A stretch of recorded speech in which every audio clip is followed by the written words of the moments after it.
안녕하십니까. 우리는 현재 산티아고 순례길 이야기를 하면서 그 역사적 배경에 대해서 알아보고 있는데요. 지난 시간에는 외부에서 들어와 이베리아 반도에 자리 잡은 사람들에 대해서 살펴봤습니다. 페니키아인과 그리스인, 그리고 카르타고인과 로마인들에 대해 말했고요. 비시고도, 즉 서고트족과 그들이 혼란을 틈타 아프리카에서 건너온 이슬람 세력에 대해 말했습니다. 그리고 스페인이라는 나라는 결국 이 이슬람 세력을 반도에서 몰아내는 과정에서 형성되었다는 점을 말했습니다. 이번 시간에는 이런 스페인이라는 나라가 형성되는 과정을 상징적으로 표현하고 있는 스페인의 국기에 대해 분석해 보도록 하겠습니다. 스페인의 국기는 왕조에 따라서 그리고 시대에 따라 여러 번 변화했다는 점을 먼저 말씀드리고요. 현재 스페인 국기에 담겨진 의미들을 몇 가지 살펴보겠는데요. 먼저 맨 위의 왕가는 스페인이 기독교를 신봉하는 왕정임을 의미하고요. 가운데에 그려 있는 여러 문양들을 보면 이슬람 세력과 대결하는 과정에서 스페인의 여러 왕국들이 통합되어 통일국가가 된 것을 상징하고 있죠. 위우 왼쪽에 그려진 성은 카스티아 왕국을, 오른쪽의 사자 모양은 레온 왕국을, 그리고 아래의 왼쪽은 아라곤 왕국, 오른쪽은 나바라 왕국을 말해줍니다. 통일 과정에서 중요한 4개의 왕국이 합쳐졌다는 사실이죠. 아래의 중앙에 작게 그려진 것은 성류인데요. 바로 그라나다를 의미합니다. 스페인어로 그라나다는 성류라는 뜻이니까요. 물론 중앙에는 파란색 바탕의 문양이 있는데요. 이는 현재 스페인 왕가인 보르봉 왕가를 의미하고 있습니다. 스페인은 기존 합스부르크 왕가에서 1700년부터 지금까지는 보르봉 왕가입니다. 문양의 양쪽에는 기둥이 있는데 그 밑에 바닷물결을 그려 이것이 헤라클레스의 기둥임을 보여주고 있는데요. 앞에서 지브롤터의 원래 이름이 헤라클레스였다고 말했는데요. 그것이 이슬람 세력의 스페인 진출과 함께 지브롤터로 바뀌게 됩니다. 이슬람 군대를 이끌고 온 장군의 이름이었죠. 그러니 스페인의 입장에서는 지브롤터라는 이름보다는 헤라클레스라는 기존의 이름을 쓰는 게 더 나았을 것 같습니다. 국기의 바탕색으로는 붉은색과 노란색이 있는데요.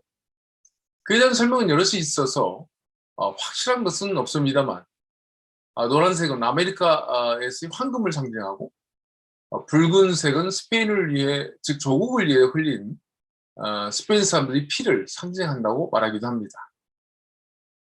한편 위에서 살펴본 바와 같이 스페인은 여러 세력들이 자리를 잡았던 곳인데요. 그 중에서도 700년 이상, 거의 800년을 머문 이슬람 세력의 영향이 가장 크고 전면적이었다고 말할 수 있겠습니다. 따라서 지금 스페인에도 그들의 깊은 자취를 찾아볼 수 있는 것은 당연한데요. 로스라 불리는 쌀로 만든 각종 음식들이 그렇고, 우리가 잘 알고 있는 빠에야나 거기에 노란색을 내고 있는 사프란, 즉 사프란 역시 그들의 유산이라고 보면 될 것 같습니다. 아술레코로 불리는 타일 문화는 바르셀로나의 곳곳에 남아있는 가우디의 작품들을 통해 확인할 볼 수 있겠는데요.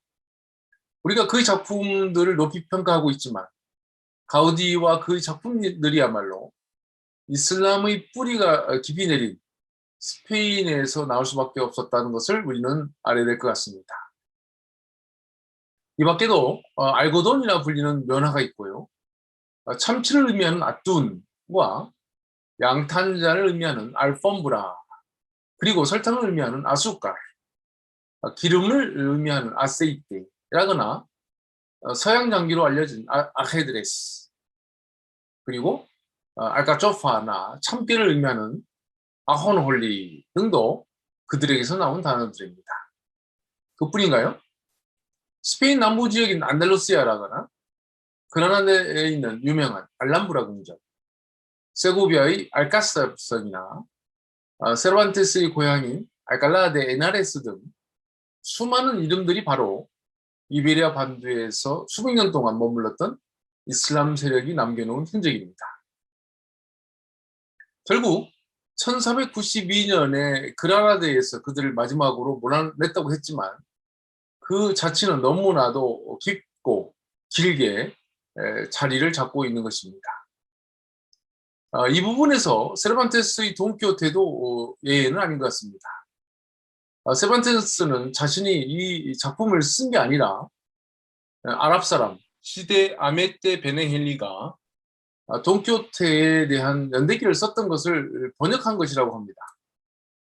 물론 그가 지어낸 말이기는 하지만 전혀 근거가 없는 것은 아니라는 주장도 있습니다. 말하자면 돈키호테 역시 아랍인이 남겨준 유적이라고 말할 수 있는 것이죠.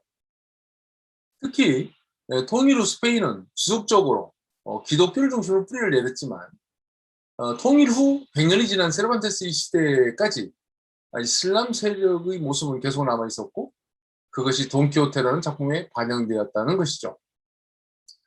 스페인의 국기와 같이 스페인이라는 나라의 정체성을 말할 때 세르반테스와 벨라스케스를 말하게 되는데요. 앞에서 언급했듯이 스페인이라는 나라의 정체성에는 이렇게 이슬람 세력의 영향이 지대했다고 말할 수 있게 됩니다.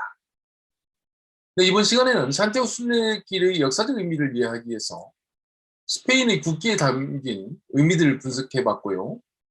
스페인에 남겨진 이슬람의 자치에 대해서도 간략하게 알아봤습니다. 감사합니다.